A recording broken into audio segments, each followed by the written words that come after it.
أهلا بيكم يوم 15 رمضان والفزورة رقم 15. احنا بقى عشان داخلين على نص الشهر، وقبل ما أخش لكم في كلاكية تانية كده هنبتدي فيها إن شاء الله بعد نص الشهر ما يخلص. آه قلت أتكلم معاكم في الحاجات البسيطة الحلوة كده. فزي ما قلنا المرة اللي فاتت اتكلمنا على اليسر والبساطة، النهاردة هنتكلم على اليقين. لما اتكلمنا امبارح على البساطة وعلى اليسر، قلنا إننا الخوف والحزن والمشاعر اللي موجودة جوانا بتيجي عشان تحمينا، بس عشان كمان اتفقنا إن العقل بيدخل فيه عادات في التفكير، فبيحصل إننا نعتاد الحاجة اللي قررناها. لما نعتادها تبقى هي الأوتوماتيك بتاعنا، هي اللي شغالة لوحدها عمال على بطال. عايزين نعود نفسنا نشوف ان هيحصل حاجات كويسه اكتر ما نشوف ان هيحصل حاجات وحشه. نحاول على الاقل نبقى نيوترال، لا حاجه حلوه ولا حاجه وحشه. انا مش محتاجه اخلق السيناريو. انا عندي اجتماع، عارفه ايه اللي هيحصل فيه؟ لا. عارفه هنجتمع هنتكلم في ايه؟ لا. الناس طلبت اجتماع فجاه وقالت هنتقابل بكره الساعه 10 الصبح. ايه المطلوب مني؟ في حاجه محتاجه اقراها؟ في حاجه محتاجه ارتبها؟ في حاجه محتاجه اذاكرها؟ لا. خلاص، البس كويس واروح. اسال ربنا، استعين بالله واروح. لكن مش محتاجة أعمل الفيلم الدراما قبل ما أروح. لو عودت عقلي يعمل كده هنرتاح، عقلي هيهدى، القلق اللي جوانا هيرتاح. لكن قليل منا اللي بيعمل كده، عشان العادة بتاعة القلق والرغبة في إننا نعمل كنترول على الأحداث عشان نشوف هنعمل إيه.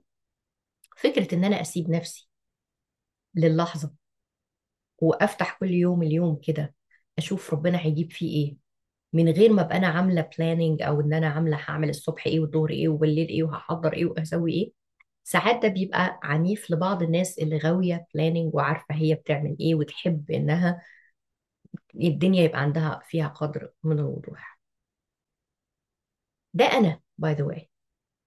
اوكي، فانا عندي الجانبين عشان نبقى متفقين.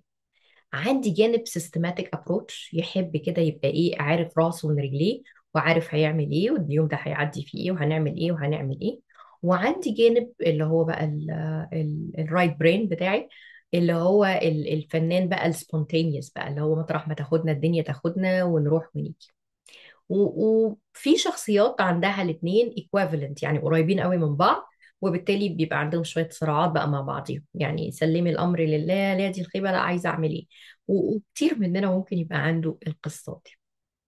على فكرة في بعض الأوقات واحد منهم بيغلب فعلا، أيام صعبة وبتبقى الأشباح بقى طالعة والقلق والحاجات دي ما بعرف أعملها كويس قوي، يعني عادي زي زيكم يعني متقلقوش. وكنت بقول دايما للناس يا جماعه، الواحد بما انه كوتش مش معناه انه بلاستيك، يعني مش معناه ان هو ايه، ماشي كده زي زي السكينه السخنه في الزبده. احنا بشر، كلنا بشر. يجي ستريس اقوى شويه من قدراتنا في اللحظه، ويجي معاه بقى قله نوم، يجي معاها تعب جسدي، يجي معاها ستريس من حته تانية، يجي مالتيبل ستريس عشان بيحبوا يجيوا مع بعضهم. لا، احنا بشر، ممكن نقلق وممكن نخاف وممكن نعيط وممكن نزعل. الكوتش زيه زي بقية البشر. ايه الفرق بين الكوتش وحد تاني؟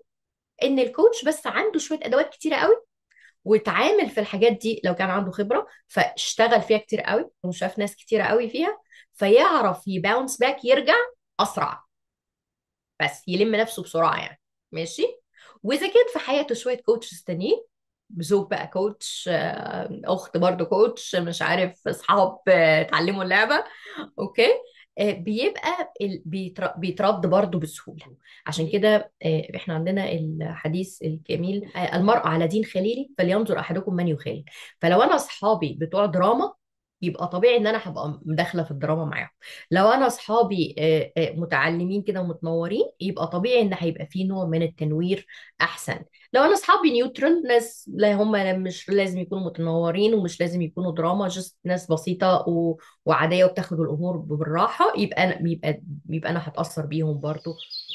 وفي يوم من الايام ربنا انعم عليا بالسؤال بصراحة، والسؤال دخل بقى وكتبته وسبته فاضي. ولما ربنا بيكرمني وارجع له تاني وابص له تاني ببتدي اكتب تاني وابتدي اخش تاني. فالسؤال كان بيقول، ولا زال بيقول: لو عندك أو لو عندك يقين لا تشوبه شائبة في الله سبحانه وتعالى، كيف ستختلف تصرفاتك أو تصرفاتك اليومية؟ هروح الشغل ازاي، هقعد في البيت ازاي، هتعامل مع اولادي ازاي، هتعامل مع زوجي لو موجود ازاي، هتعامل مع اهلي ازاي، هتعامل مع الحياة ازاي؟ ايه اللي هيختلف لو عندي يقين تام لا تشوبه شائبة؟ فكرة اليقين التام لازم يرجع له بوينت واحد. يعني ايه يقين؟ وانا بتكلم عن يقين بالله، انتوا احرار تحطوا اليقين زي ما انتوا عايزين، لكن ما معنى اليقين بالله؟ احنا يا جماعة احنا مسلمة، لكن في اسلامنا وفي ايماننا لو بصيتوا علينا عندنا قدر من الجزع والفزع لا يصدقه عقل، وقدر من التشاؤم لا يصدقه عقل. ماشي. وقدر من تحميل النفس اكتر من طاقتها لا يصدقه عقل. فده ما يتنشش مع ده.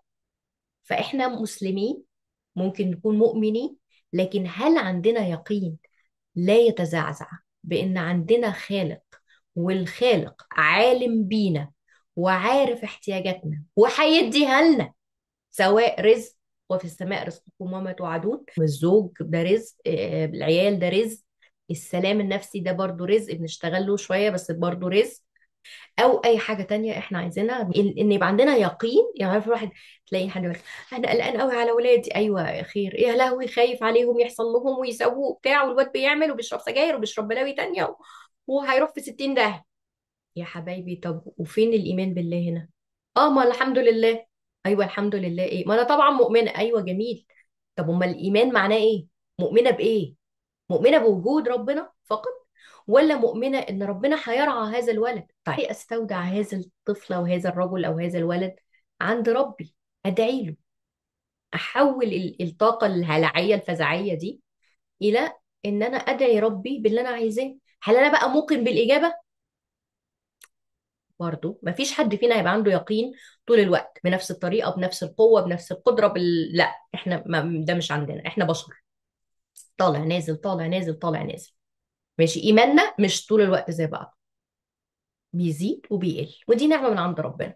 ليه نعمة من عند ربنا؟ لأن لما إيماننا بيزيد ويقيننا بنزيد بنحس بحلاوة جميلة، بنحس بنوع من الهدوء النفسي، بنحس إن إحنا مش قلقانين من حاجة، بنحس إن إحنا متوكلين على الله فعلا، بنعمل اللي علينا. مفيش مشكلة، ما بقولكش ما تشتغلش، ما بقولكيش اقعدي على جنب وبس خلي عندك يقين بالله، اشتغلي.